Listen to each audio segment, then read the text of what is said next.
What does it mean to be influential? Does it mean you're as powerful as Julius Caesar? No. Does it mean you're as notorious as Caligula? No. Nerva was able to have a lasting effect on history because he set the stage for a new age in Rome and ushered in his successors to bring many ideas to fruition. Nerva was of the Nerva Antonine dynasty, and he was born on November 8th, 30 AD, in a village north of Rome called Narnia, to Sergia Platilla and a father of the same name. His family was of the Italian nobility, not the Roman elite, and he was born into an important senatorial family. His father was a wealthy lawyer, his great-grandfather was once a consul, and his aunt was the great-granddaughter of Tiberius, who was a close friend of his grandfather. He was also distantly related by marriage to the Julio-Claudian house, and direct ancestors on his paternal side were associated with the imperial circle of Augustus. Before he became emperor, he held numerous positions under emperors of the Julio-Claudian and Flavian dynasties, including serving as co-consul to Vespasian and Domitian. Nerva also served a position under Nero, and he helped reveal the conspiracy of Piso. After the assassination of Domitian, Nerva was proclaimed emperor on the same day, which is very rare. The speculated reasons for this vary, and no single account of the reason behind his succession of Domitian can be trusted. But historians have said that perhaps he became emperor on the sole choice of the Senate.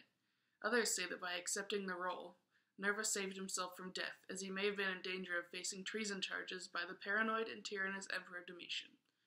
Nerva's age worked to his advantage, because he was an old man by Roman standards, and he wasn't seen as a substantial threat compared to his younger contemporaries. He already commanded the respect of a substantial part of the Senate due to his close connections with the Flavian dynasty, and in order to prevent anarchy such as that following Nero's death, he knew he had to immediately accept his powerful new position. The Romans were very tired of Domitian's tyranny, and they welcomed the sharply contrasting Nerva in, calling him Père de Patrie, or Father of the Country. As Nerva settled into his position, he gave the public a sense that justice had been restored, and euphoria and relief washed over Rome as the Damnatio Memoriae occurred, and the people melted down Domitian's coins, statues, tore down arches, and recarved portraits to fit the likeness of Nerva, who would be known as one of the 5 good emperors. Nerva quickly took action upon his ascension, such as granting amnesty to those in exile, executing dangerous conspirators and informers, and promising against the senseless execution of senators, a promise which he kept. Some members of the army, the Praetorian Guard in particular, had been oblivious to Domitian's cruelty and wished for vengeance upon his death. They trapped Nerva in his palace and murdered 2 conspirators that helped in Domitian's death. Nerva resisted the mutiny and refused to submit to the Guard, although it left him with the question, what would happen after his death? This drove Nerva to seek out an heir, strategically adopting Trajan as his son, another one of the 5 good emperors. This offered Nerva, who was lacking in military experience, a chance to secure the northern provinces and to have a peer with more knowledge of foreign affairs and the military. Nerva's reign was very short, 16 months, but he was able to stabilize the empire and frequently consulted the Senate on important decisions. He used his political experience to navigate the difficult decisions of being an emperor. He made many contributions to Rome, such as building storehouses for grain, repairing aqueducts, distributing land to the poor, and exempting the inheritance tax. He also repaired the Colosseum after a flood and a lot of roads. He desired to better the financial situation in Rome, and he banned unnecessary rituals and games, and he didn't allow silver and gold statues to be built of himself. Nerva designed a system of loans to Italian landowners, and under this system, they helped the poor with a 5% interest generated. The reign was quite brief, and there wasn't really a chance for a distinguished period of arts and entertainment to occur, though they did flourish under the reign of his adopted son.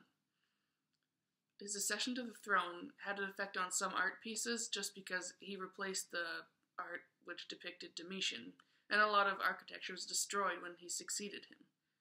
Nerva pleased the Romans by restoring the entertaining Roman pantomime after Domitian had banned it. This consisted of usually one dancer who switched between masks and danced to tell a story. Nerva died of a stroke due to his advanced age of 67, but although his reign was brief, he's more influential than most people realize. His effects on the Roman Empire started even before his reign, as he had important roles under 3 emperors, and his acceptance of the role prevented anarchy and civil war. During his reign, he had a small window of time to make a huge difference while he was emperor, but his influence was reflected on history after his death. Nerva represented a rule of peace and selflessness, and he showed his interest in the Roman people. His adoption of Trajan ensured a peaceful transition and began a chain of great emperors. The father of the country reenacted a golden age in Rome, and he acted as a bridge between the Flavian dynasty and the stable emperors which followed. As I've said before, influence doesn't mean you're the most powerful man around, and it doesn't mean you have to be one of the most well-known emperors, because Nerva was able to alter the future to be prosperous and peaceful. You can't have good players without a good coach, and you need a great builder to have a strong foundation. That's what Nerva was, a coach and a builder who lifted Rome from tyranny and put it back into the right hands.